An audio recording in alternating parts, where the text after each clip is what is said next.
at all. Maybe he won't even come. Who knows? We never know with Whisp. No. What about Seraph? Oh, I didn't know that. Does he want to pop in? We could have a. Ginga sent a message, same video as before, and Sarah said yeah. Oh, cool. Yeah, if you want to add him, go right ahead. Anyway, we're live. Good afternoon, folks. Welcome to Smudcast number 838.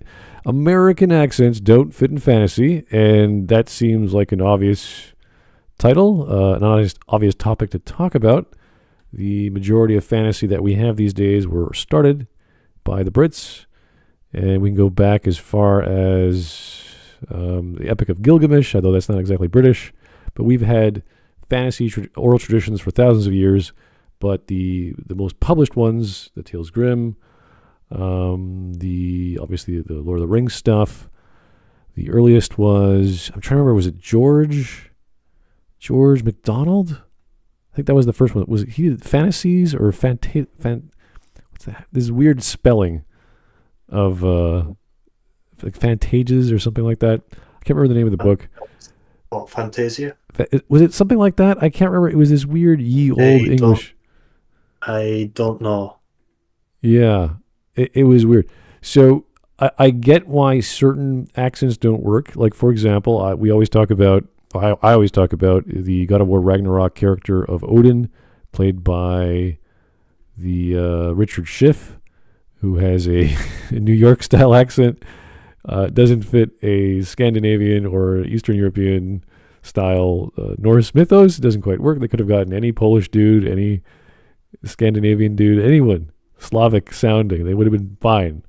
But no, they got an American. So there's certain things you don't do just because it doesn't sound right. Like, for example, we think of the dwarves in any D&D setting, any fantasy setting where we have dwarves. They're going to sound Scottish. They're going to have a love of ale. They're going to love mining. I mean, underground. It makes sense. And all the standard. Scottish. They're loads of drunks. Yeah, they're drunk tiny Scottish people. So, like, that's just what we expect. And you could trace that back to Tolkien and other people who originated these ideas. And that's fine. There's nothing wrong with that. There's reasons why. There's more reasons than just like, oh, we started it. There's other ways to interpret dwarves and elves and all kinds of other things, and not just fantasy genres. But I hope we're going to go see more or learn more in this video from Mr. Mike Migas, which came out only 6 days ago, has about 12,000 views. Good for him. So it should be a straightforward video. I don't think anything is going to be unheard of and blowing our minds, but I would like to know some of the history, some of the names, why fantasy is so big in Europe and why was it so big in Britain, and how it came into America, and how we now have The Witcher, we have L2R, we have D&D, we have all kinds of great series that people play and star in, and we enjoy. So, a book name, by the way. It's Fantastes, a fairy romance for men and women. Fantastes. Yeah, it was. I remember reading about it. I was like, how the hell do you pronounce that? I was like, what is this book? So yeah, that was late 19th century, I think. And that was the origin of all these, like the first publication of a fantasy story outside of oral traditions. 1858. Yeah. So I know that we could talk about the Epic of Gilgamesh and, Iraq, or what's now Iraq, is where it originated. It's oral traditions written down on tablets, I'm sure. I need to read the whole story of that. Gilgamesh. It's not that long. It's just it's just a bunch of poems. So, but yeah, no, it's all it's fun. All modern fantasy comes from mostly Britain, if not Europe. So anyway, here we go. See this? Oh. This is my boomstick! Why, when we hear the freedom accent in fantasy, it doesn't feel right? I made a video some time ago about why fantasy sounds so British, and many of you commented that it's because British just fits the fantasy genre, contrary to American accents. But why? Most of the English-speaking fantasy movies and series are made by American studios, many on American soil with American people. And fantasy is fiction. Anything goes. And yet, American dialects have no place there. Yeah, but this is obvious because we know why. Like it's pretty simple. A lot of the actors, even in Lord of the Rings, were American. They used the Southern style British accent, the formal British, I guess. Yeah. Yeah. It's mostly Southern, but in Lord of the Rings, you tend to hear more of a Northern dialect as well. At least that's what most of the not the main characters, but the commoners. Yeah, but even with like the Witcher series, which is Polish or inspired by Polish folklore and Polish settings, when we get the English versions of that, the English voice acting of the games, it sounds British. The TV series sounds British. I'm sure they have the Polish translations for the voice actors are all done properly, but that's just what we are used to. So I wouldn't mind a Polish version, and we did get the Polish TV series of The Witcher, I think back in 2002 or 2003. It's called The Hex of The Witcher. And that was all done in Polish, and that sounded fine. It didn't detract from anything. It was obviously very foreign to America, but no, it sounds fine. It's kind of like if I watch a samurai epic or a samurai western, whatever you want to call a Japanese samurai story, I would. It sounds really weird if it's in English, and we saw that with all the Bruce Lee films from Hong Kong. Oh yeah, that are ad-libbed or dubbed in with American. That one's set in Italy.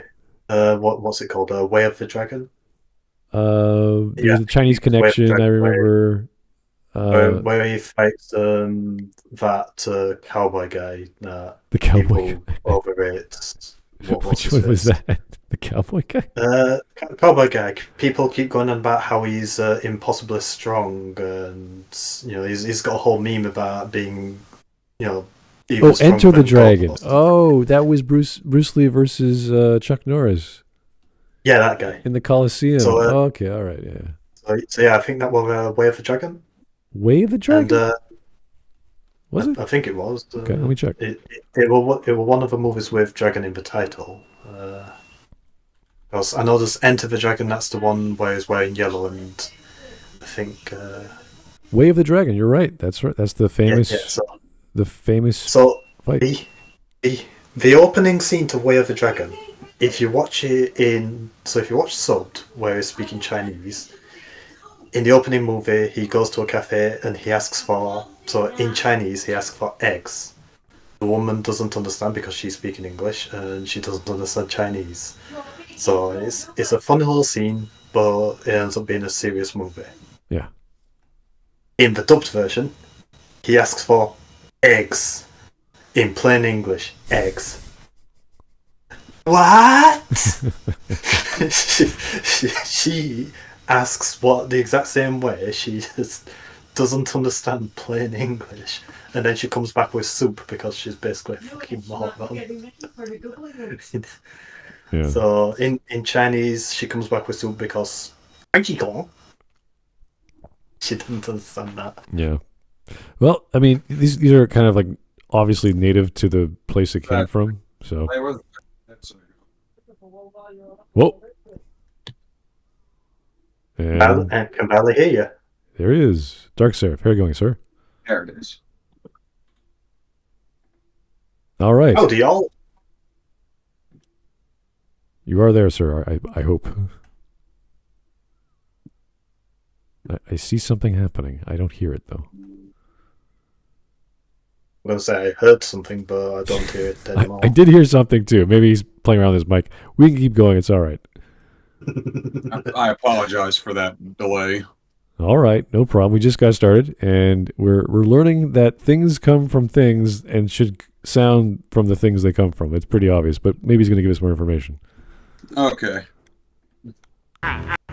You have no power here. Now a disclaimer, I have nothing against American accents and I love their variety too. However, in a fantasy setting, the movie trope is kind of grounded, even though finding a rational reason is difficult. Nevertheless, let's try it. Grant me courage, O Lord. Grant me courage, O Lord. For I am thy servant. For I am thy servant. So many people have this deep aversion to American accents in fantasy. And the biggest reason why is fantasy is inspired by the European medieval era, and the American lacks all of these elements, the old medieval technology, the language. Okay, fun fact, the modern British accent is nowhere near close to what it was originally. In fact, the typical American Midwestern accent is closer to the traditional British accent. This is the old English style of writing and speaking? Well, then just in how it sounds. During the American Revolution, a lot of the British higher-ups, I suppose is a way to put it, changed the way they pronounced words and the way they spoke to sound more profound, more sophisticated. Yeah, I remember. And so it just kind of stuck around. That was mostly around London, though, if I remember correctly. I'm going to say, granted, I think that was just for gentry, whereas for common folk, particularly somewhere as isolated as, say, Yorkshire, well, they sound even closer to Old English. Yeah, like it was mostly the more, not I guess the aristocracy, like the higher class of people. Yeah, it's interesting how this setting reflects the language of the time and the genealogy, the lay of the land, the weather, like everything sort of. It has this European vibe to it, and if it doesn't also sound that way, and the people don't react that way, and have the mannerisms of that, I'm assuming a gentrified version of British, then it's like, this is off. Something's wrong. Doesn't feel right. Like intrinsically, not that everyone said, you know what, we can't have a Southern American in a fantasy village. It just doesn't work. It's like, it would be a very jarring thing to hear, but when you say American accent, does he mean what kind of American accent? Like America has like 6 or 7 different accents to it. Yeah, like New York has about 4. The side of like a Southern belle, like a lady coming in with saying y'all and all these other guttural sounding noises. It's not quite what you'd expect from a fantasy setting for whatever reason. And it's sort of like the back of your mind going, yeah, something's off there. Are the Americans trying to invade fantasy village place? Like, did someone start a big family and then they just sort of got taken over by the rest of Great Britain? And they left these few people there from America. I don't know. There's all these wonderful things that you think of when you hear like a Hong Kong movie or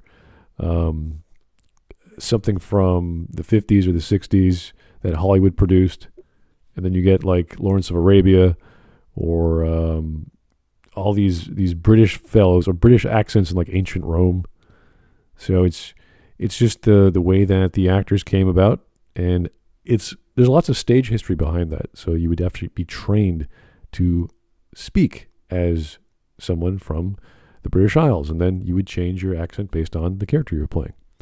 So, right, but that's just the skill of an actor. Yes, but they're trained through a voice coach to do that, and then they say, okay, now that we know you have the skills, you can do this in this style. We're all going to do it in whatever fantasy setting that we all use British, or we all use Cockney, or we all use something that's similar for whatever reason, which hopefully we're going to find out. Dress, infrastructure, the architecture. You trapped me in that place. Well, I'm out now. And I'm not going back. Well, you're going back. One way or another. And yes, it's also true that an English accent of today isn't technically accurate for a medieval setting. It still kind of fits, right? It sounds like it's a part of that world. I was there, Gandalf. I was there 3,000 years ago. American English is new, by definition. Why don't you pick on somebody your own size? The USA is a young and vibrant nation, and we don't really associate this stage with old times. Even colonial America was relatively recent compared to medieval times we associate with fantasy. No! The way he's enunciating just really bothers me. I'm just going to say that right now. Hello, Wisp. Oh, the way he's enunciating what? Just in general. Well, that's because he's Russian. But dude, pause the video when you speak. You're a bit quiet. So it's hard to hear you. Is it a bit quiet on my end? I can adjust the microphone a bit. Yeah, you're fine. Like I was recording Sly Cooper earlier. I don't want my mic blasting out people's eardrums. We're good. It's okay. We can hear you. But like there's no actual dialogue being spoken over in this one segment. It's just his voice is a bit annoying, but it is just his accent. Okay. So culturally, Americans don't see knights, royals, and sorcerers as the ancestors. I am a great sorcerer! Oh. I think because American accents are used in action movies or car movies, using the same ones in fantasy suddenly sounds jarring. Nice car. What's the retail on one of those? More than you can afford, pal. Ferrari. And because of the huge success of Harry Potter and Lord of the Rings, English accents in fantasy have become normalized over the years. With something like Harry Potter, it's set in... So the books were set in 90s England. The movies were set in the 2000s England. I believe Hogwarts scores actually up in Scotland, I believe. Yeah. Not entirely sure whether school. Like for some reason, I remember like the school is in Scotland, but I could be mistaken on that. The point is, it's British. It would make sense that a setting in late 90s, early 2000s Britain would sound like modern Britain. Yeah, it's a fantasy within your own culture, though. It makes sense to... Part of that is it wouldn't be jarring to have someone with an American accent at Hogwarts because it's in Britain. Yeah, it wouldn't be surprising to see an American transfer student there, or like in The Goblet of Fire when the students from that French and Bulgarian school were there for the Triwizard Cup. It would be natural to hear a French and Bulgarian accent. Whereas something like Lord of the Rings, that's its own setting. So in that, it kind of would be jarring. But yeah, because there you would be everywhere between European accents. Because it's a European story based on European myths, mainly the Norse Germanic. Yeah, and that is why if you made Beowulf or the I don't know what it's called in English, the Saga of the Nibelungen, you would have Norse Germanic accents at best. However, if you do Wheel of Time, which plays far in the future, spoilers, or you go into Dungeons and Dragons with the Sword Coast, that's its own fantasy.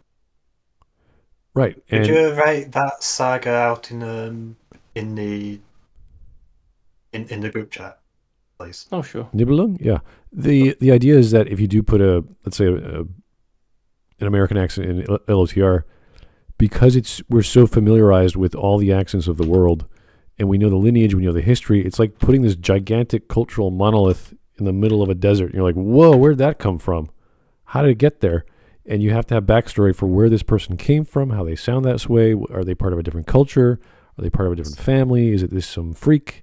There has to be some buildup for this weird accent. It's kind of like what was that wonderful conversation with J. Michael Straczynski and the young, I think it was one of the last few episodes, the young new emperor for the Centauri. And he's like, the Caligula. Yeah, what basically. What's the Centauri accent? And Joe is like, just take Europe. Just whatever Europeans sound like, do that. It's just this amalgamation of so many different ideas. Yeah. So it's like, Oh, okay. So they are just the idea of regality of any concept from Europe that you can take and pull from. And Yeah, it depends on what you mix. Sorry, what you mix together. Right. With the as you said, the Centauri are a mix of the Roman Empire and the Renaissance France and everything in between. And in a video game example, Xenoblade Chronicles 2 is the what Nintendo of Europe did. I am in the voice actor choice department. I'm very happy with it because what they did was to put a different accent onto every country in that game, and they're all European accents. So you have the British, the Scottish, you have a Germanic accent. I believe one of them was with the Welsh. Prussian types. Yeah,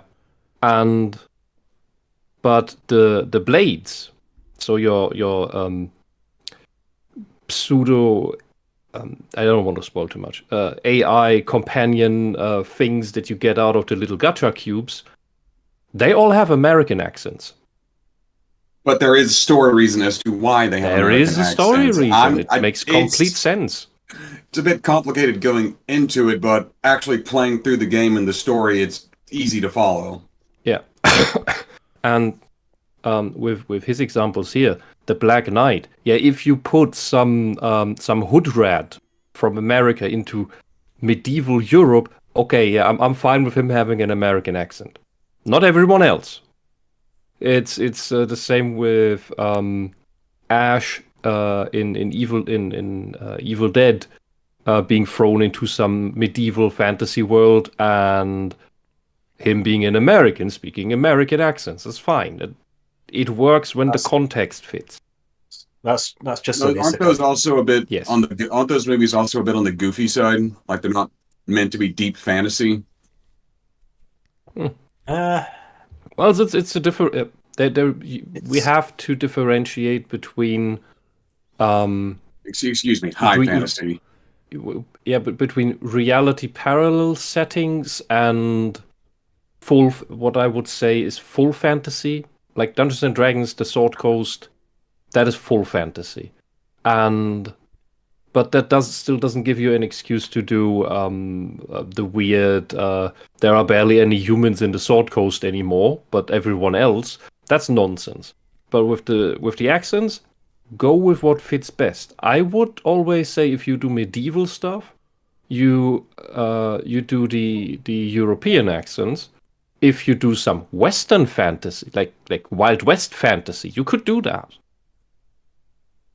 You could have the American accents as well. Yeah, I was actually those developed later. That's the thing. You have to be careful. I was actually going to bring up that fantasy is a bit nebulous. Like it's not exclusive to Europe. Right. I would say if you add a different element like comedy or farce, you have to be very careful of demeaning the setting and the believability when you have elements of a character, or whether it's an accent or some technology or whatever, he flies in from the sky, that break apart your setting. And it's like, okay, are we here to have a realistic setting of fantasy, or are we here to make people laugh of how goofy someone is? So you can do both, and you can have them both on top of each other while maintaining that verisimilitude of, oh, this is still a fantasy setting, taken seriously. This guy is just a goofball, and we're not going to play to that strength. We're just going to have him in the side. It's the mode that your mind goes into when you say, okay, I buy everything on the screen. As soon as I get something weird, like an accent, it's like, oh, this guy's not from around here. Is that okay? Why is that okay? Oh, he's explaining himself? Great. We have a reason. It's a dumb reason. He's a foreigner. He doesn't know where he came from. He's got weird clothes on. It looks like he's from the future or something. But so long as it's not too far and too contrasting of settings, then or technologies, or like the guy speaks in Aramaic and you're like, ye old English, like that's not going to work. So you have to have a certain limit to make that believable, or else people are going to go, whoa, that's weird. Okay. Yeah, I'm a what? It's a bias, right? People like to see patterns and associations in this world and quickly put ideas into boxes. That's an interesting. I wouldn't call it a bias. I would call it an expectation that is not a subjective thing. It's just, I expect a pizza to be savory. You can have a sweet pizza, but that'd be for dessert, so that's fine. But I wouldn't have it at the beginning of a meal. It's the same thing with language. I wouldn't expect a guy from Europe to be in a Japanese spaghetti western. It wouldn't make sense. It would be like, whoa, where did we get this European come to Japan from? And to have that accent. So you can't do certain things just because you want to do it. It would not jive with the audience.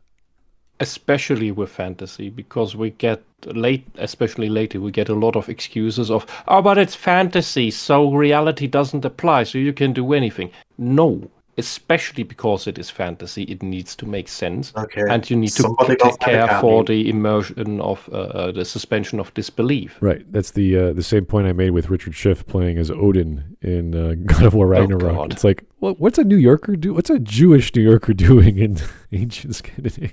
A Jewish New Yorker capitalist. Well, whatever. Which, again, that can work if they can alter their voice to sound. Oh yeah. Like a Norseman. Exactly, yeah.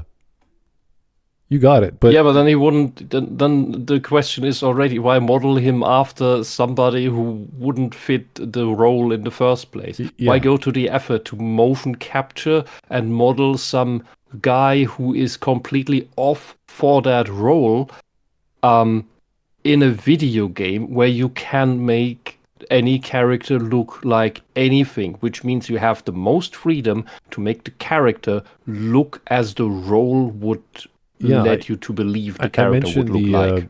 I mentioned Henry Cavill, who's British, but in the TV series The Witcher, he has his own unique sounding for Geralt. And it's the same with, I would say, Christopher Judge. When he played as Kratos, it's like, oh, this is Christopher Judge doing his gruff voice, but he's toning it down a bit.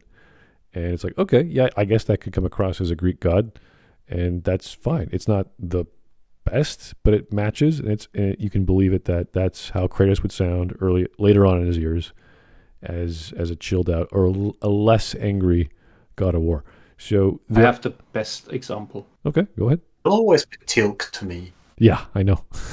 What? Christopher Judge's Teal'c. Oh, Teal'c, yes, yeah. Yes. The best example is Arnold Schwarzenegger as the Terminator. Oh, absolutely. Because he is voice-overed in the US version, as well as the German, because nobody wants to hear his Austrian Steiermark accent on an American super robot that kills you. Okay. That would sound like some hillbilly or a Southern Belle Terminator. Oh. It wouldn't have the same impact. All right. Interesting. I mean, a Southern Belle Terminator, that sounds like it'd be a Robot Chicken sketch. Golly, bless your heart. Here's Vladimir Dragunov for another completely unrelated super chat. Thank you, sir, for the 5. All I see from that title is, my country has oil. It needs to be liberated.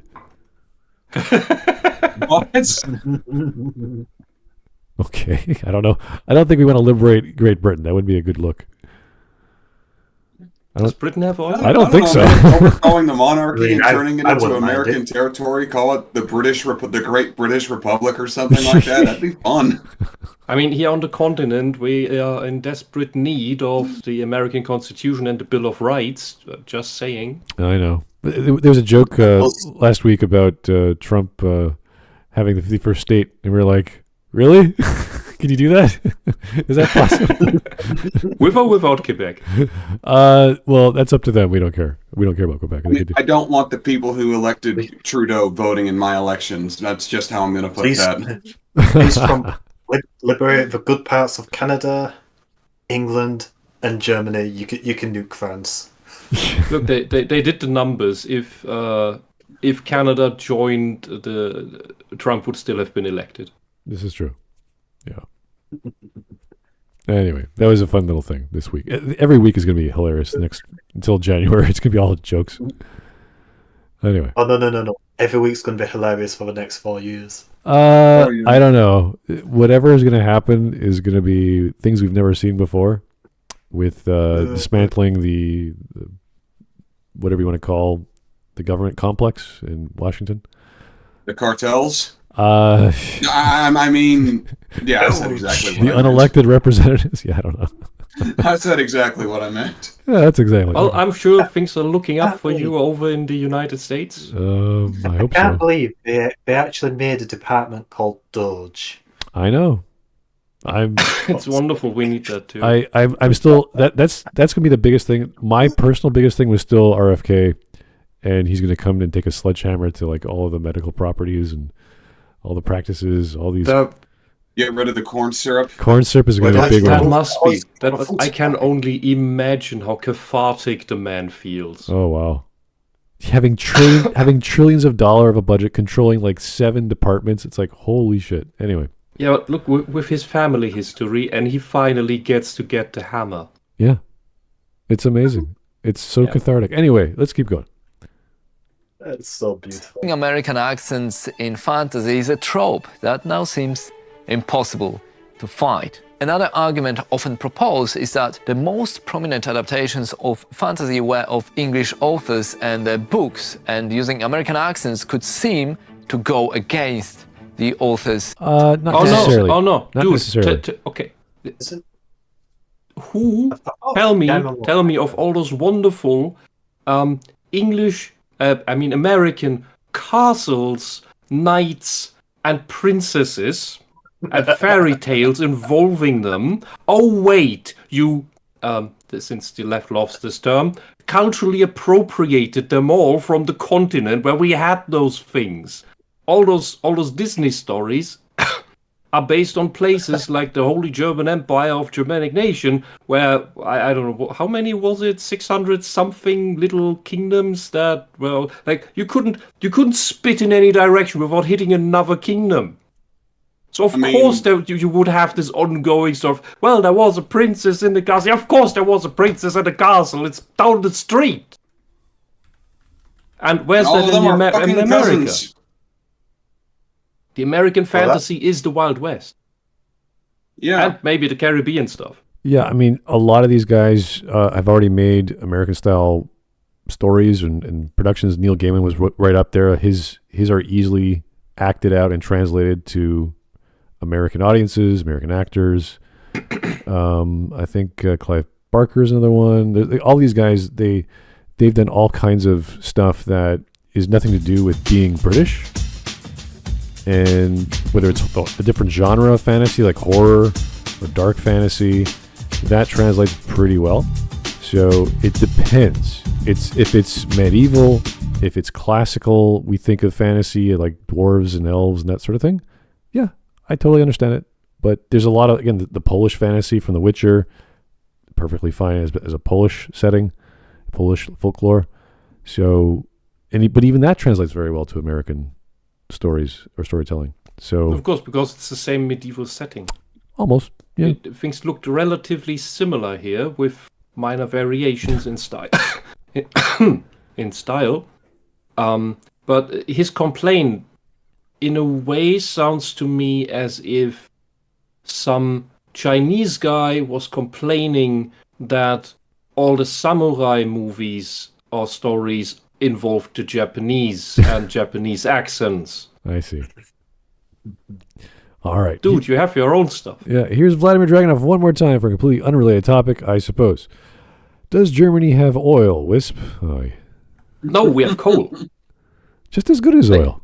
I think we have one oil field, but you would pay more to set anything up than you would get out of it.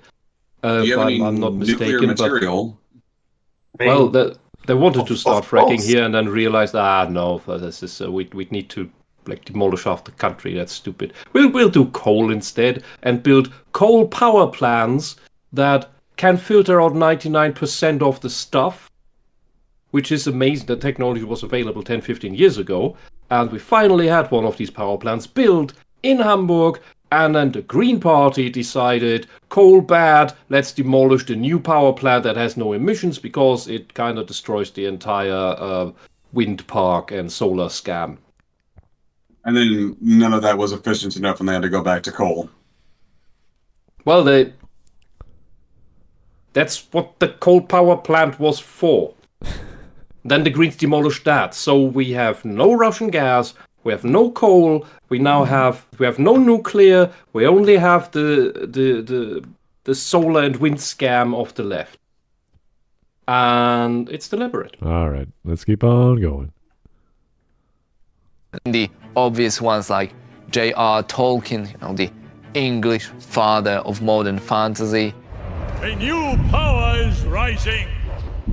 Its victory is at hand. J.K. Rowling and Harry Potter, and she insisted that the actors be British in the adaptation. Holy cricket! You're Harry. How racist of her to want Brits in her British story that plays in Britain with British children. Going to a British school.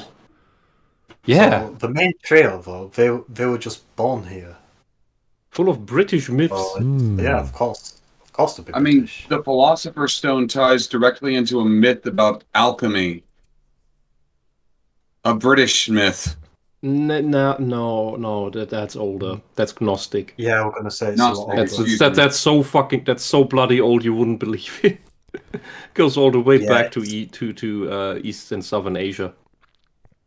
But it's just so pervasive. It's everywhere. I was going to say if Harry Potter was written today, it might have a different collection of people at the school. Well, they're trying to reboot it for Netflix and as a series with a black actor for Snape. And there's a description of Snape in the books. Yeah, they made a black guy an incel. Get real.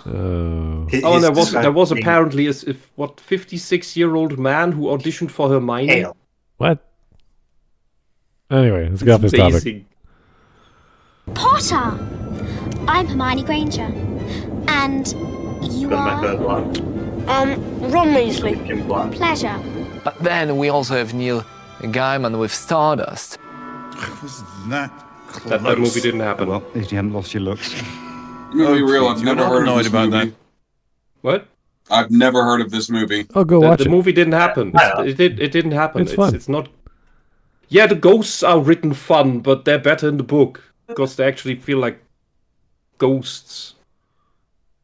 It's a short book. Get the book. Seriously, get the book. It's very short. It's wonderful. It's quaint, and you have a shooting star who says in very tiny script the word fuck. Anyway, beautiful. It's a great book and it's a fun movie. Whole murder thing, are you? I mean, that was 10 years ago. And the most recent Sandman. I am a dire wolf, prey-stalking, lethal prowler. Terry Pratchett, one of my favorite fantasy writers. Sandman was also a more universal and American story in an American setting. Yeah. Did she call herself a dire wolf when... correct me if I'm wrong, but isn't a dire wolf different than a werewolf? Yeah. Yes. Yeah. It's a big wolf. It's very dire. Yeah, it's the scene that they're playing fantasy where I'm going to be a thing that's stronger than you, and then you be a thing that's stronger than. Speaking metaphorically or literally? Yeah. No, it's all metaphor. It's all okay. They're playing a match between who has the stronger idea, and each idea beats the other as they keep going back and forth. Yeah, it's an old version of the wizard battle or mage battle. Yeah, it's cool. Well, in the book it's cool, and this is kind of weird, but it's fine. Yeah, all these adaptations are horrible, and that's Hollywood's fault. Yeah. I would say I would like to see a Hollywood adaptation of Metro 2033, but knowing Hollywood, they would fuck it up. No, I wouldn't do that. That would be weird. No, what you want is a dedicated fan project. So what fan projects can do at this point is the book Metro 2033 is just really good, and I really feel like Hollywood would just fuck it up if they tried to make a movie out of it. There's I believe it's a German group that is doing a Warhammer Fantasy fan movie, live action, and it looks bloody amazing. Like they only have like a 3 or 5 minute trailer, but it looks like Conan the Barbarian on steroids. It really shows you what a dedicated group of fans can do versus the multi-billion-dollar industry. Well, we did get The Witcher 4. You look at last year's Star Wars fan film. Was it Wingman? So it's basically just it's almost, I think it's an hour long, and it's mainly a well, it's an X-wing mission. It's just an X-wing mission, and it's really good. All right. Was actually co-wrote Good Omens with Gaiman. What's all this about? Build a big boat and fill it with a travelling zoo? From what I hear, God's a bit tetchy. C.S. Lewis, a British author born in Belfast, wrote the Chronicles of Narnia. We'll see him again. When? In time. One day he'll be here, and the next he won't. Or Philip Pullman with the Golden Compass. How had the exile, the unworthy Yorick Burnison obtained a demon? Yorick Burnison was the first bear to get a demon, but it should have been you. But alright, I hear you saying, what about George R.R. Martin and Game of Thrones, The Wheel of Time by Robert Jordan, and Brandon Sanderson with Mistborn and Stormlight Archives, or even our own? What are you listing these for? What argument is he listing these for? We're gonna see. I don't know. He's posing a question. Yeah. But all right, I hear you ask. All right, I hear you ask about these authors. What about these authors? Right. So, well, I told you before. Wheel of Time plays in the future, where the whole world is reshaped. The continents all are in different places. All the cultures are mixed.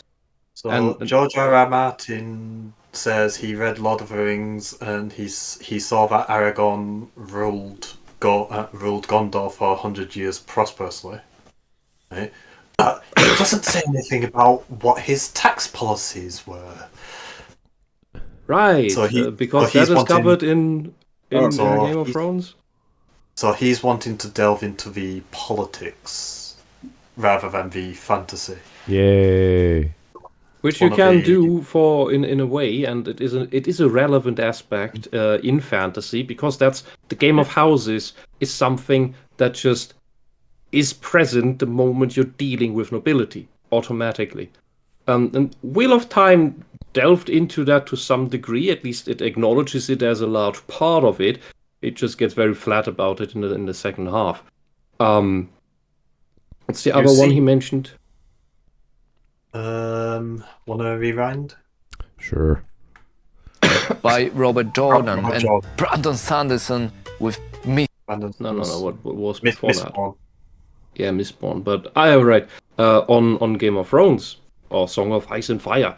The thing here is that it's a mostly continental medieval looking setting, so it would make sense to have accents from all over, but at least put in the effort to have every kingdom have its own accents or dialects even, which they to a good degree do, especially when they go into the more oriental kingdoms. Yeah, each book was its own kingdom, so you had to have a whole culture developed within that story, with dozens of characters per story. So it makes sense to differentiate. That's fine.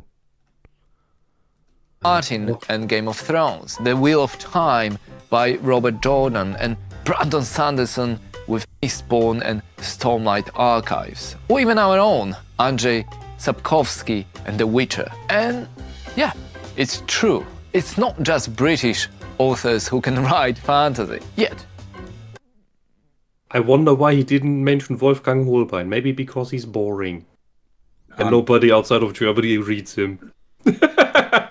I'm sorry, who did you say? I didn't quite hear you. Wolfgang Holbein. The German author. He's just shitting them out for decades. And it's like, okay, if you need your fantasy drivel, yeah, have some slop. I was going to say if it works for him. I was going to say on the subject of George R.R. Martin wanting to do a more political side of fantasy. You actually do see some. You actually see some politics in the Lord of the Rings. It's mostly It's a relevant part of it. Yeah, it's mostly relating to just a little bit diplomacy between the ruling class, the kings, and their advisors, and war council. That's basically just about it, because it's about a war. I mean, at its basics, you have allusions to politics, to the internal politics of the world in The Hobbit, in the book The Hobbit, about how the forest elves interact with the people of the Lake Town, and the Lake Town internal things, and the destroyed kingdom. That is politics. Game's adaptation, well, had overwhelmingly British accents, not American ones. Yes, Father, I'm guilty. Guilty? Is that what you want to hear? You admit you poisoned the king? The Wheel of Time Amazon adaptation is slightly different because the showrunner Rafe Judkins encouraged the crew to use their own accents. And because he's a spiteful hack who hates the source material and destroyed the whole law of the world as he went. Rafe Judkins needs to be catapulted out of Hollywood. And the main character's supposed to be Irish gingers. The main character, and they at least stayed true with that. With Rand, they did that. Perrin is not as black as he is in the show. So with the three boys, they stayed relatively honest, while everybody else fell flat, especially with background characters. The thing with Emansfield is that is the whole Two Rivers constituency, if you will, because it's part of a greater empire called Andor, but it's so remote that only about every 200 years a tax collector comes by, because it's so hard to get to the point that the people in the Two Rivers usually don't know that they're part of a larger kingdom and think themselves independent, and nobody challenges them on that, and it's kind of the fun. Because what happens if for 2,000 years the remnants of a fallen high magic empire of their own,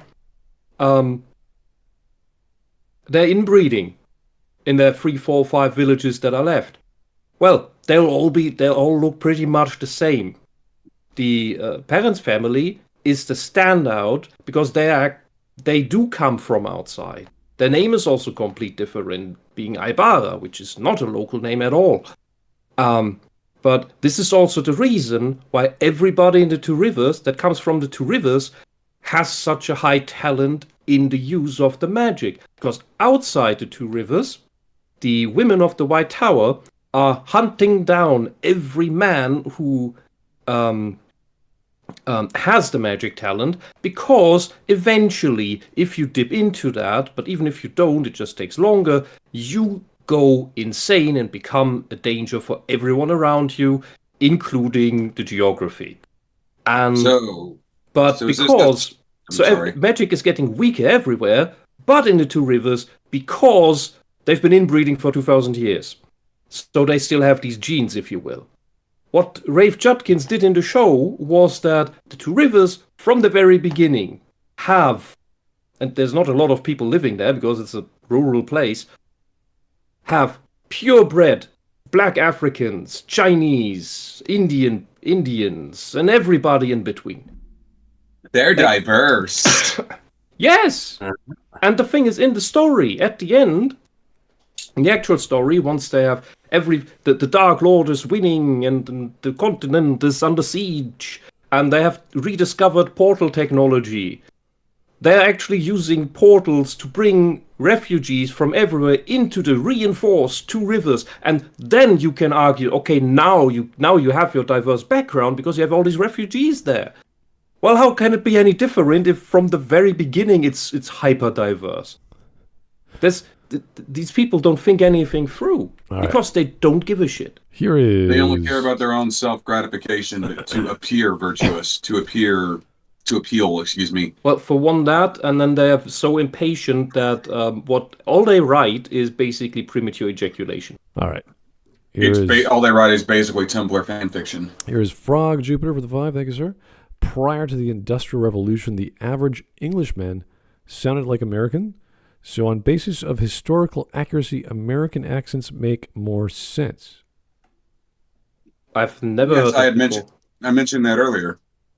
That the American Midwestern accent is actually closer to the original British accent than the modern, well, more so London British accent. I think I'd have to ask which British accent, because every area also sounds different.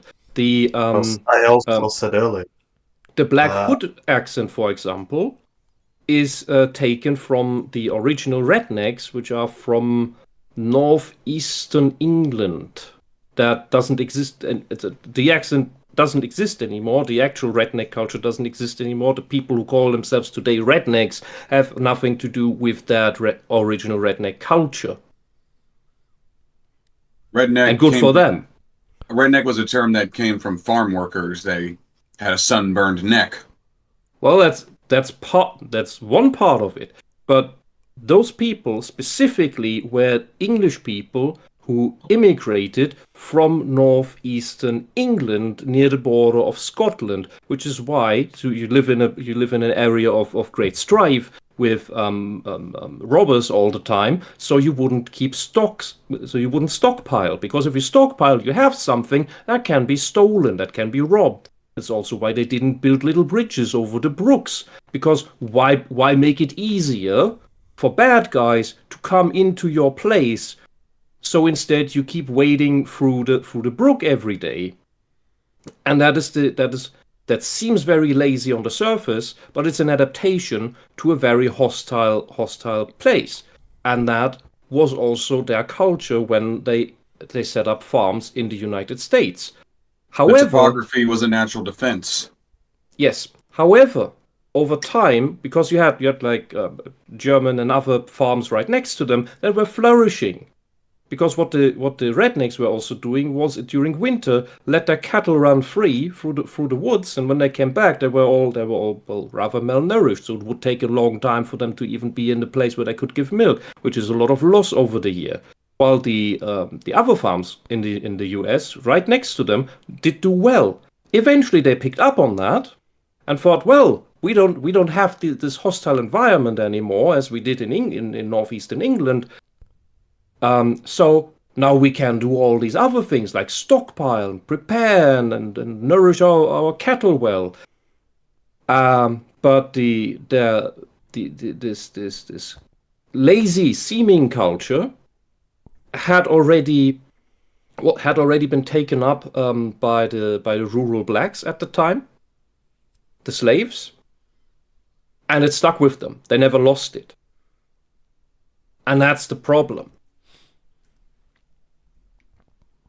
So that's the American black culture is not an actual black culture. It's an abandoned English subculture. All right. But that's just saying that you have a lot more accents all around England. I was going to bring up that even in the United States, you have like 6 or 7 different accents. That's just the main one. No. So the English really did ruin things for Black Americans. Anyway, we're almost halfway done. Let's keep going. Oh boy. However, the more important characters still speak British. It's fair to point out that we get more diversity in that show. Anfield put us here for you to do this. Those ships are full of innocent people. What if it's not Rand? I will let 1,000 innocent people die if there's even a chance that he will live. With The Witcher? But what was that thing, that scene for? What were you going to imply? The main characters have British accents. More diverse accents? Yeah. Well, I don't think he understands them the story. to have Polish accents, but we didn't get American either. Tisea is one of the most powerful sorceresses on this continent. You should be grateful that she's willing to teach you. And when, fingers crossed, Mistborn or Stormlight Archive finally gets a deserved adaptation, I fully suspect the characters will avoid American accents too. But who knows? You know, maybe Brando Sando will break the trend. There's also a perception which I don't know. He couldn't even pronounce the name right, and he is complaining about American accents. That's fine. He's a fan. It's funny. With that American English lacks diversity, which makes portraying different races and characters in a story more difficult. As I discussed in my other American videos, accents lack diversity. British. I just got through saying there's like 6 or 7 different American accents. Yeah, but the American accent is very diverse. Yeah, but the problem is that all the film industry in America is mainly in Hollywood. And that means you get the Hollywood accent. You don't get American accents at large, you get the Hollywood accent, unless they want to make some deliberate stereotype like the aforementioned Southern Belle. Then they might use that accent. And if I heard him correctly, he specifically said that not all Americans sound alike. It were disputing the claim that all Americans sound the same. Okay. It just showed a comment on Reddit. Someone said, "Why do Americans all sound alike?" You know what Reddit's like. It's full of people who have never stepped foot outside their little bubble, or even outside in general. Yeah, and it's similar to judging the German language by what the German film industry puts out, and that is nobody even speaks like that. It's horrible. It's easy, right? In Rings of Power, Harefoots sound like Irish. Nobody goes off trail. That's right. Nobody goes off trail. Oh my god, that show. Dwarves are, of course, Scottish. Our people believe that when a new dwarf king is crowned, the voices of all his forebears flow into him. Elves use received pronunciation. The far west, the undying lands of Valinor. At last, they are going home.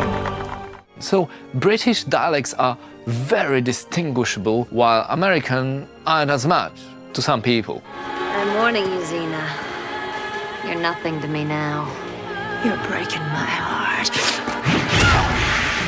Again, I'll disagree. I think American English has a lot of diversity. My name is Lieutenant Aldo Rain, and I'm putting together a special team, and I need me 8 soldiers.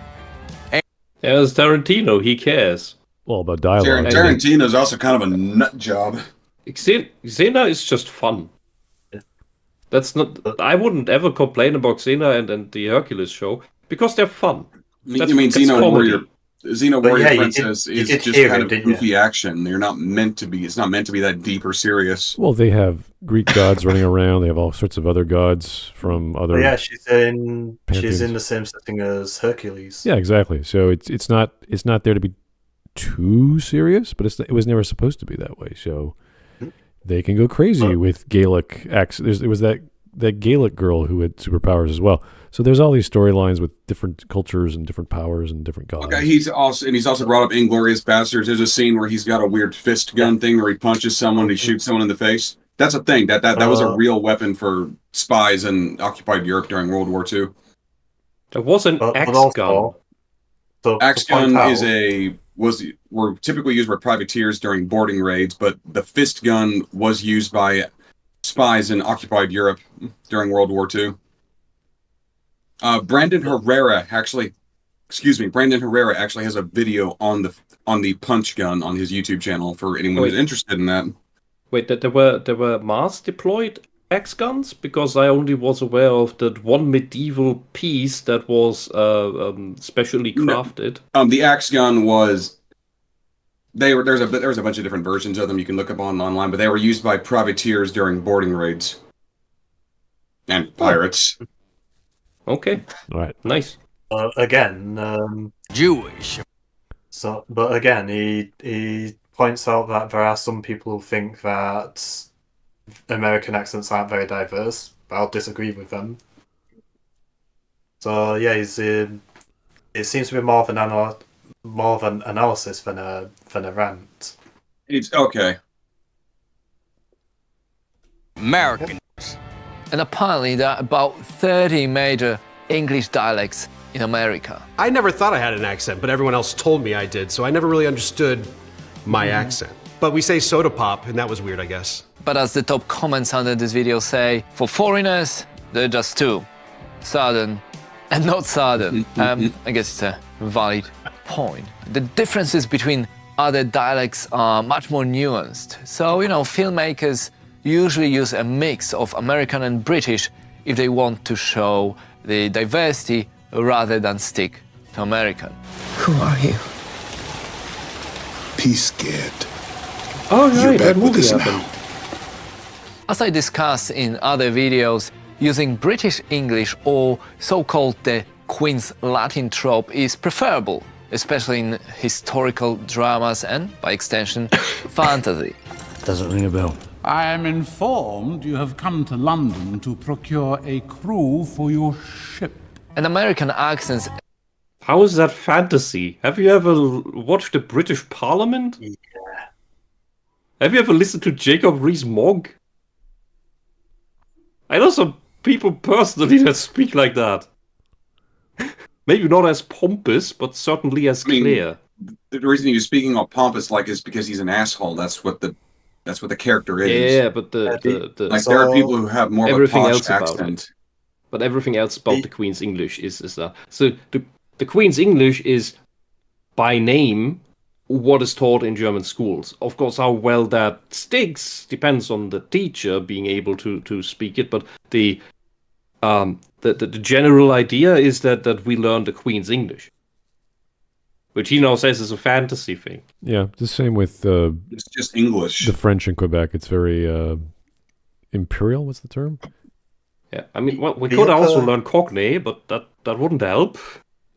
I don't even think the British can understand Cockney. In England, the upper class in England, they pronounce golf as what? So as goth. Goth. It sounds like they're trying to say golf, but they're also choking on a golf ball or something. It's just... like golf, as in the most boring sport on the planet, golf. Oh, you walk a lot.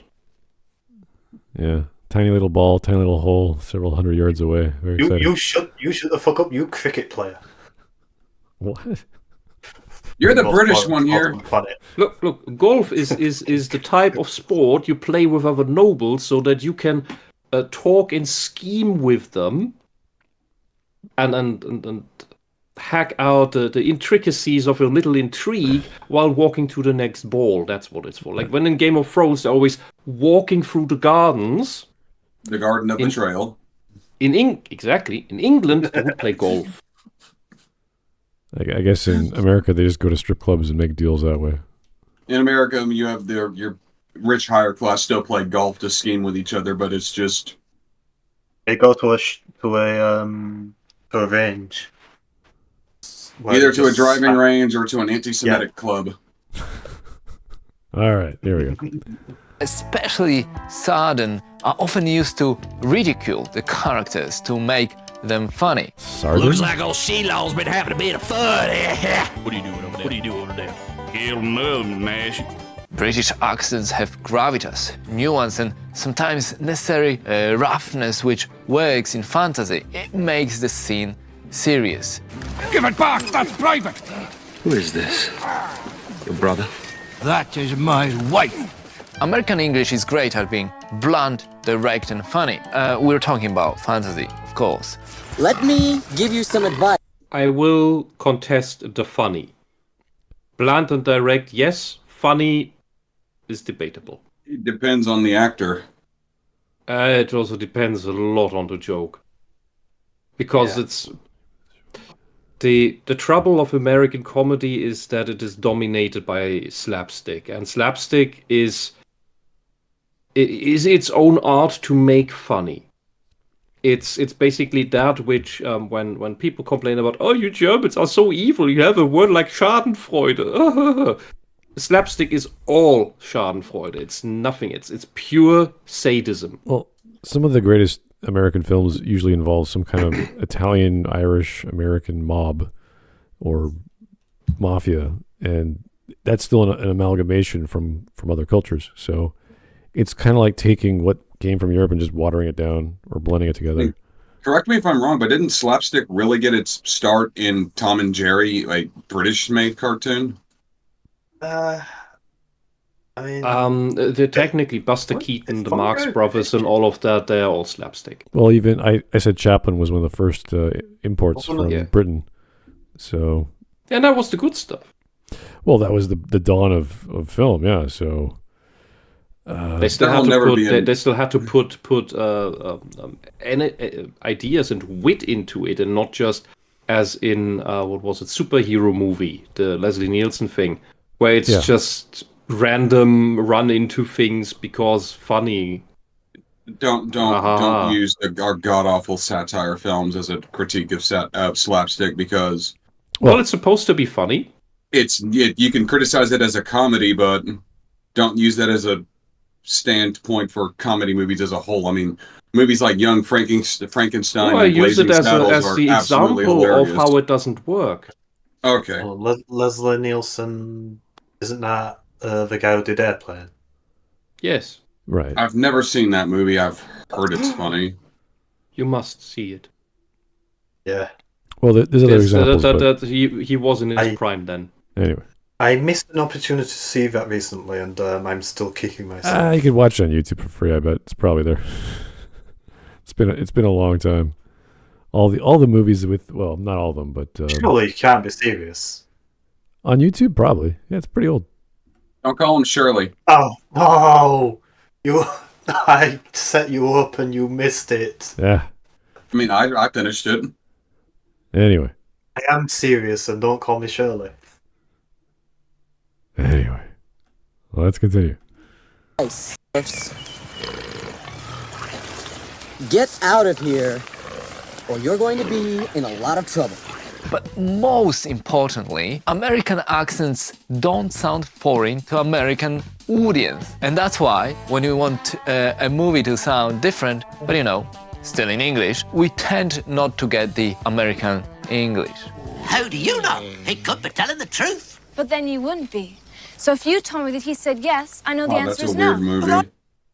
Labyrinth is amazing. Oh, it's a great movie. It's just fucking weird. Yeah, it's in that great 80s fantasy effort that where it looks similar to the Neverending Story, even though it's a different studio making it, I think. I think the studio that made this also did Dark Crystal. Yeah, I think so. But this is an American story. Plays in America. Makes perfect sense. Have your American fantasy creatures. Also, this movie's hilarious. Yeah. Also, somebody in the chat mentioned Wizard of Oz. That's an American fantasy. Fine. Yeah. There's a lot of isekais. Mm-hmm. And fantasy is all about being, well, in imaginary worlds. And British dialects sound foreign enough to American audiences without being, actually foreign. Previously on Legend of the Seeker. Wait, so it's weird when the British choose British actors for British fantasy, but it's okay when Americans choose British accents for fantasy because it would sound more foreign. I don't think that's what he's saying. I don't think he gets the reason as to why people are chosen for these roles or why you have the British accent, really. It's not to make it sound foreign to you. Would you consider The Princess Bride an American fantasy movie? Yeah. All of them have American accents. The Princess Bride is honestly so honestly and authentically written. It could have been a European fantasy. It could have been a European fantasy. There's another movie that's absolutely hilarious. Like, I don't remember his name, but he says Inconceivable, and he's in quite a lot of animated movies too. You keep using that word. I don't think it means what you think it means. Vincenzo, is it? Vizzini. Yeah. Look, the point is, that's an American. I would call that a fantasy movie. All of the actors there are American. Yeah. All right. Here's it fits. It works because it has good line delivery. Yeah, but it technically plays in medieval Europe. Yeah, it's a fake world of Gilder, I think. Anyway, here's Robert Down Syndrome Jr. Thank you for the $1, please. Golf is only enjoyable when you have a prostate the size of a grapefruit. Accents in the U.S. are so diverse that simply going over to a different town will change the accent. Example, Philly accent versus Pennsylvania Dutch accent in Amish counties. Okay, that's Amish. That's a little different. So yeah, they're basically Germans who migrated over with an interesting spin on things, who keep to themselves. So the Amish are basically the Two Rivers people in Wheel of Time. Okay. Yeah, there are There's plenty also of... a town in Texas that still has a surviving last generation of people who speak German, or a version of it. Yeah, it's lovely because in America you have to acclimate and you have to adapt to a melting pot of cultures, and yours is part of that, but it ultimately becomes Americanized. You have this version of English everyone speaks, and that is based off region, and that goes for one generation or two, and then vavoom, you got your own version of a dialect in America. Whereas in Canada, you don't acclimate. You just plunk yourself down and you find out, hey, there's Chinatown, or there's Greektown, or there's Little Italy, or whatever. And you just speak the language. So there's no Canadian culture. There's almost no Canadian culture. That's right. There is, but it's very small. Like maple syrup and hockey? That's... Oh, those beaver raccoon hat things with the tail? No. Do you still do those? We have them, but everyone has them. It's like saying... See, that's a cultural thing. What's the Russian one, the babushkas? Those big hats with the ear side parts? Babushka just means grandmother. Oh, I'm sorry. I can't remember the name of it then. Anyway, it's one of those big puffy hats. The big furry hats. I know what you're talking about. Exactly. I don't remember what it's called. Yeah, there you go. That are not as floofy as the royal guard of the Queen of England. Apparently that started as a punishment and is just kind of stuck around for tradition. It means I hate you all. I hate my most loyal guards. All right. Well, the Queen's Guard you see out in the street, that's just for the show of tourists. They don't really do much of anything beyond just stand there in an ugly uniform and yell at people. Well, only if they're bothered. Yeah, and the rifle they're carried isn't even loaded. Yeah, but it still hurts if they kick you with it. Yeah, you don't want to get hit with it. That would hurt. But, it's an L85, so if they hit you with it, it'll probably break. That doesn't matter if something in you breaks, too. Yeah, that's probably why it's not loaded. It's the L85 makes a better bludgeon. All right. He is the first true seeker in the last 1,000 years. He has a destiny. Who are you to decide a man's destiny? It's not me, it's the prophecy. But it wouldn't be fair to finish the video without looking at some films and series in which American English and fantasy work. These are mostly in a modern fantasy genre, which fits the familiarity of the accent. True Blood, while the town of Bontemps is much of the series' first 2 seasons of True Blood were filmed in actual locations in Louisiana. Ladies and gentlemen, my name is Russell Edgington, and I have been a vampire for nearly 3,000 years. Supernatural was filmed in Vancouver, British Columbia, and surrounding areas. Powerful magic. Might have worked on any other demon, but me, please. Bride was alright. It was a Netflix film, but nevertheless, it's set in LA. It's all about LA cops in a fantasy world, and the accents make sense. Can't hide it, Ward. Humans have physical tells. Like the face. What's my face? The human who needs a lot more conjugal love type face. Do not wink at me like that. Shannara Chronicles was an American fantasy drama based on American series. You seriously had no idea you were being hunted? I've never heard of this. No, Terry Brooks. I heard of Terry Bright. Brooks? I remember Bright coming out. I never watched it. Just looked like another cop drama buddy flick, but Well, Shannara has all kinds of normal tropes like elves and magical cats and what have you. So there's all kinds of normal things you'd expect. But yeah, it was written by an American. But that doesn't make it. That doesn't mean it necessarily plays in America. I couldn't stand reading far into it, I have to admit. But it gets very clear early on that if you are perceptive, that the magic in the books described is just, and it's a nice shtick that he has. It's just items from our world that he doesn't name, like a stick with a magic energy cell that makes light with you, that you can point at things. So this is, well, you know what that is. Yeah, it's and it's all through that. Yeah, and it's through and through with that. But the thing is that only works in the written work. If you put that on screen, the whole joke people is are going lost. to roll their eyes. Well, yeah, because they had. I remember the first episode. They had like swords materializing out of some contraption. I was like, that's not exactly how it's described. Like if you give somebody a direct, I guess, definition of what something is, like a stick with an energy cell that projects light, like you said, have somebody, whoever he's telling that to, roll their eyes and go, "You mean a flashlight?"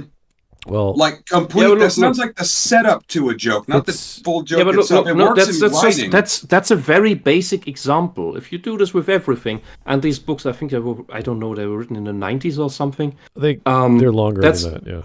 Yeah. Yeah. That's the height of fantasy and everything. If you're a fantasy reader, you read this as well, and you don't immediately catch on to it, because you are immersed in the fantasy imagery, until eventually you do catch on to it, and it becomes clear what is actually going on in this world. The other thing is slipped.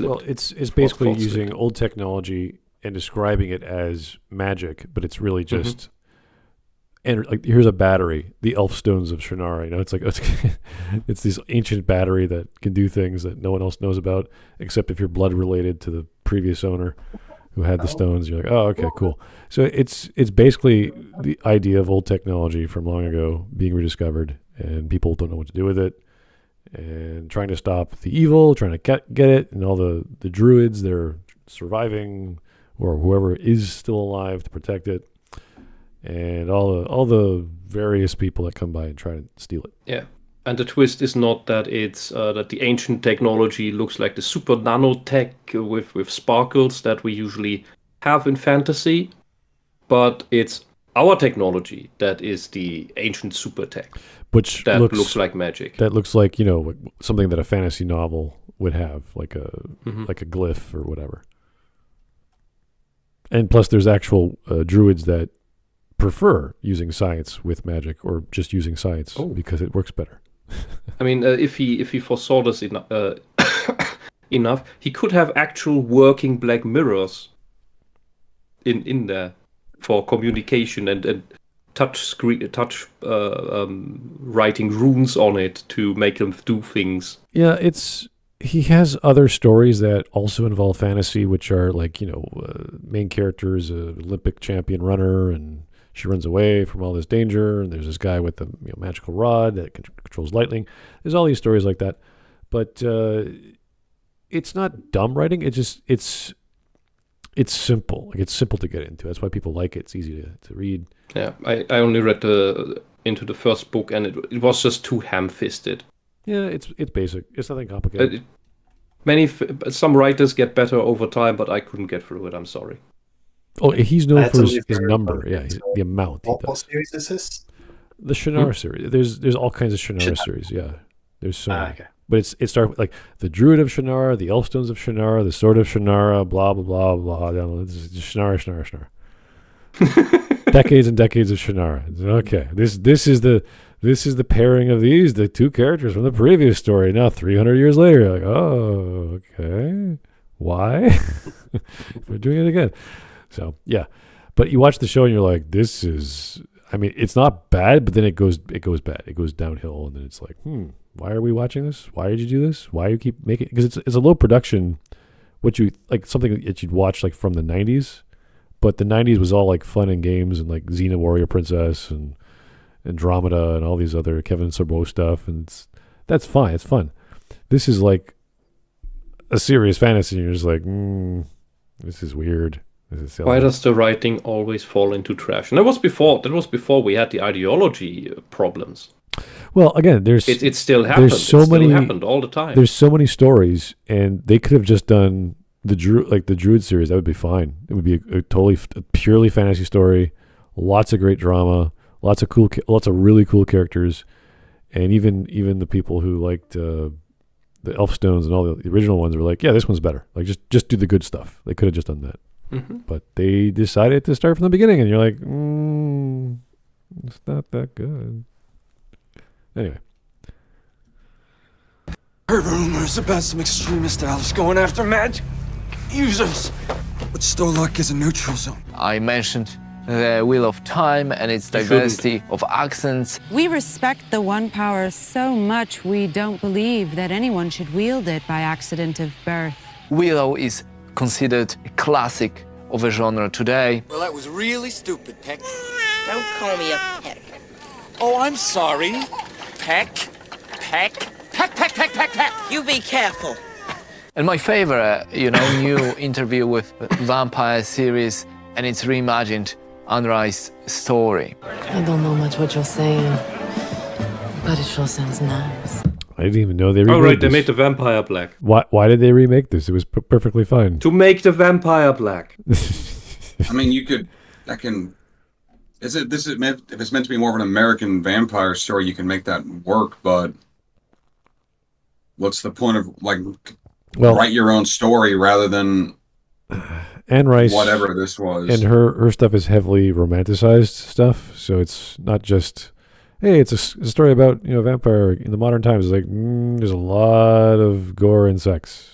So Smart, they made Achilles black. They made Zeus black. They made Cleopatra black, and insisted it's a documentary somehow. Yeah. They made various European monarchs black, including the King of England, who is now disabled in a wheelchair. What? That happened? What? Yes, it's everything. They just make everyone black now. They make the Swedes black. Oh, that's weird. The origin of the Swedes. Black people come to Sweden. Bullshit. They would all have died of vitamin D deficiency. Okay. Very painfully, by the way. Yeah, I've never even heard of this series. Usually my neighbor would share all her vampire story books with me, and I'd be like, But obviously, it's been a while since I've seen her. Yeah, no, I'm not looking forward to even watching that on rerun. But yeah. Anyway. Impossible can do the impossible. And in my view, underrated Dungeons & Dragons Honor Among Thieves. And this translated the game pretty well. A game where it's all about the... Why would you say underrated? Didn't the movie make quite a lot of money? Probably because it kind of did badly at the cinemas, because it was shortly after Wizards of Coast tried to rescind the OGL. Oh. Yeah, they drove off their core audience, and the normies didn't care. Yeah, exactly. Huh, when has that ever happened? So the movie didn't do as well as it could have done had Wizards of Coast, not fucked around too much. Yeah, but it also had lots of issues. I think you could put Americans in a D&D setting. It should work. Yeah, but it had to go the way of, what are our party members? I don't know. let's have a quirky tiefling druid raised by black forest elves at the Sword Coast, who hates humans because they lie so much. The tiefling girl complains that humans lie so much. Fuck off. fuck off, Wizards of the Coast. Ooh. Yeah, that'd be weird. I'm surprised they didn't have the disabled tiefling rogue in a wheelchair. Which is one of their staple characters now. What? Oh. Fucking hell. All right. You need to make your dungeons wheelchair accessible. Yeah. For the wheelchairs that can float, because Tensor's floating disc isn't a thing. Oh my god. I forgot it. Michelle Rodriguez, right? So she's Hispanic, right? Who? Michelle Rodriguez. She played the Barbarian in Honor Among Thieves. Okay. So they did the Mexican Barbarian before they did the orcs as Mexican barbarians. I mean, in Dungeons and Dragons, I'm fine with the strong female barbarian because, well, okay, she has strength 18. Yeah. Okay, it's not a real. That's a setting where you can stretch the boundaries of realism a little more than anywhere else. I've got a character who she wears basically a strapless corset cut dress, so it shows her boobies all the time. Yeah. She doesn't wear armor. She uses a big two-handed falchion, and she basically fights without wearing armor in melee combat because she's a wizard. What? And she wields a falchion. Wizard? Yes. Yeah. Huh? But that's all. Look, that's all fine. But my patience ends at the most special self-insert break all the rules character of the good tiefling raised by black forest elves. Who's a druid? What's the name of the black forest elves? Is there a name for them? The forest elves. Just the forest. Okay.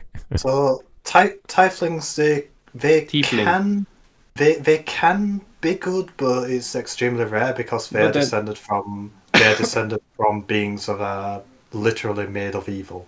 They're a bunch of dirty hell spawns. Kill them.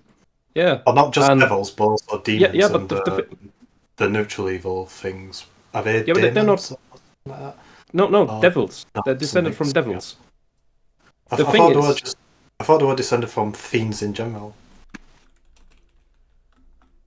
Well, okay, we can compromise on that. The thing is, there should be, if they hadn't screwed up the lore completely, there should be an equal amount and a rare, equal amount of tieflings and Azima.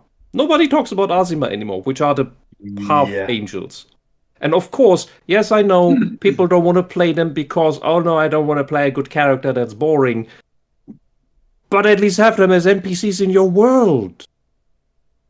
That's the thing. But no, instead, I am a good tiefling. Everybody's a good tiefling. Fuck off. If you don't want to play a good character, why would you play a good tiefling? Then a good character is boring. It's like in the 90s, 2000s. Everybody, when Salvatore wrote Dristo Dunn, the drow character, the dark elf with the two swords, every edgy narcissist wanted to play his own good drow with two swords who was an orphan. Like, we have tropes about that. What's your origin story? I'm a good dark elf. I have two. Yeah, fuck off. Yeah, my first D&D character was an evil dark elf because he wanted to hunt down the good dark elves and murder them. That don't exist. Well, heretics. He wanted to hunt heretics. Okay, yeah. There are so few because he was so good. Well, it's like any story with a character who has an impossible dream. It's like, okay, you go chase that windmill, sir. You have a good time. Anyway, we're almost done. The diversity of the characters, and that's why we had a diversity of accents too. Once the dead man is revived, we can ask him 5 questions, at which point he will die again, never to be re-revived. No, I disagree. These people all grow up in the same bloody country. All right. Were you killed in the Battle of the Everhorse? Yes. And of course, the movie we started with, Army of Darkness. It's a trick. Get an axe.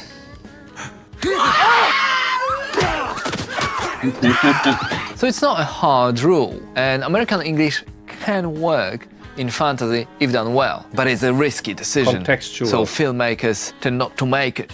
Sometimes they do, though, like with Kevin Costner playing Robin Hood with American accent, so maybe it's a good thing they don't do this as often. But I say we are free. And one free man defending his home is more powerful than 10 hired soldiers. But the It just means he's cliches not worth are his salt as an real. actor. When I hear an American accent, I want car chases, I want guns, I want fighter jets, and I want freedom. The freedom to break immersion. When I see dragons, when I see castles, when I see wizards, a British accent is in vogue. So I'm a simple man, I admit. But at the same time, I keep my mind open. Thanks for watching, like and subscribe, So that I'll was- see you later. So we ended this on a completely pointless pseudo-conclusion. Basically. Okay. What a waste. And wizards aren't exclusively British. Like, magic is not exclusive to Britain. That was special. That was weak. So that's why he was meandering and not saying anything of substance. It's just a list of things. Just to All make a right. video. What do we got here? Do we have any stream memes? Who knows? No. I doubt it. I have Probably. to jump off. We do. Oh, they are today. Okay, let's see what they got going here. All right, unspoken Riz. I am a Belmont. That's my job. Sexual harassment. I'm a vampire hunter and I kill vampires. Who's fucking okay? Trying to compare the two. To the game to the adaptation. All right. Interesting. What happened to him? What? Penis gnomes. I don't want to know. Don't know. Okay, you can accept dragons, elves, and talking trees, but you can't accept a 2021 BMW 5 Series 530i with optional heat seating. Why are you so bigoted? There we go. By Jove, I should rather need a name for a villainous fellow who is not to be trusted. It's Pipe. Yes, Grim Wormtongue. Splendid. That's wrong. His name was Grimmer. He's Okay. missing an A. All right. Oh, boy. James, was the rope really necessary? Around dark magicians never lower suspicions. Oh, God. Yeah, they chose a black actor to play Snake for some fucking reason. You mean the guy who's described as a white-skinned pasty dude? Yeah. I mean, Alan Rickman was the ideal casting for them because when she described Snape, that's just describing Alan Rickman. I mean, on the one hand, he really does look the part. On the other hand, he also looks a bit old for the part. Yeah, that's true. So yeah, because he's supposed to be in his 30s, but he's in the movies is a fair bit older. All right, what is... You should do overhead press. They said nothing bad will happen. Oh my God. What happened here? He's catch the golden snitch.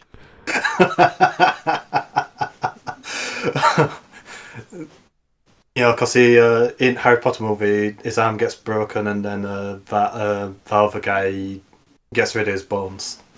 But it's not broken anymore. I'm not going to read this, guys. It's a bit too long. Sure, a lot of words. Too bad I'm not reading them. We just did that one. What's this? This is a good sword, Lord of the Rings.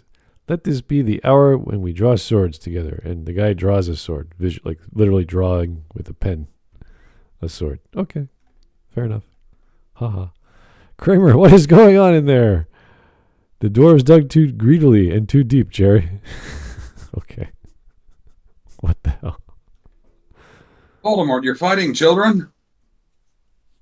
We're all at the same skill level, Jerry. He's 9 years old. You don't need magic. You can just wring his neck. Good.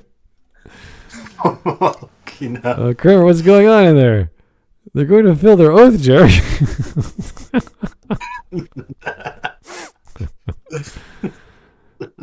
Let's see. How it feels to go deep into the woods and drink the little airplane vodka bottles while pretending they're potions.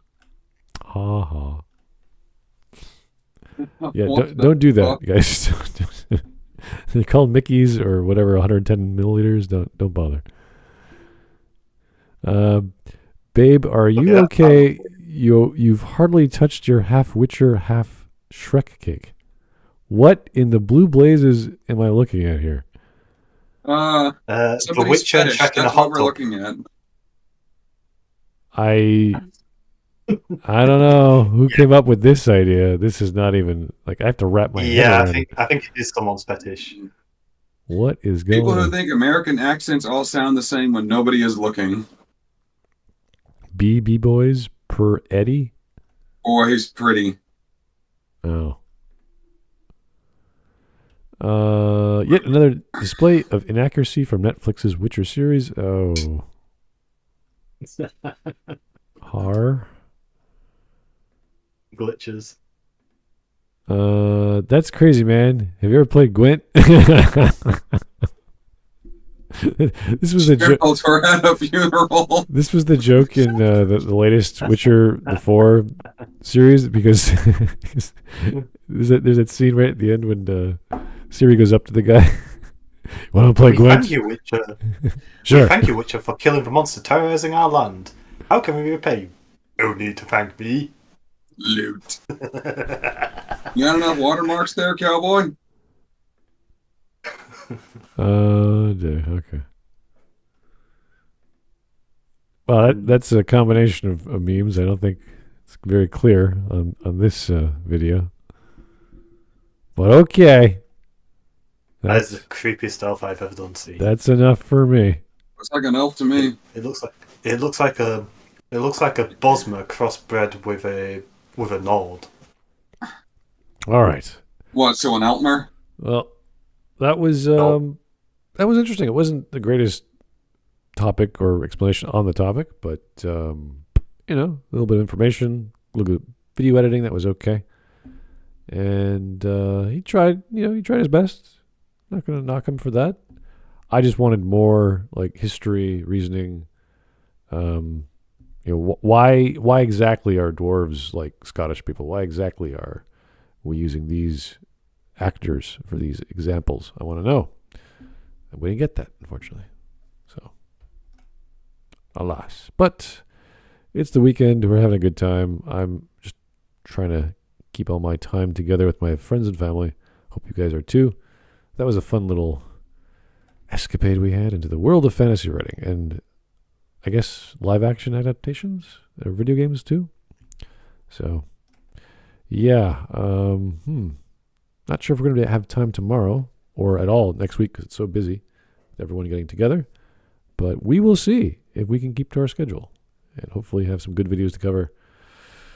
Maybe a Smud talk or two. Who knows? We'll see what we can do. So thanks, guys, for popping on and talking about American and British and everything other related to voices and accents.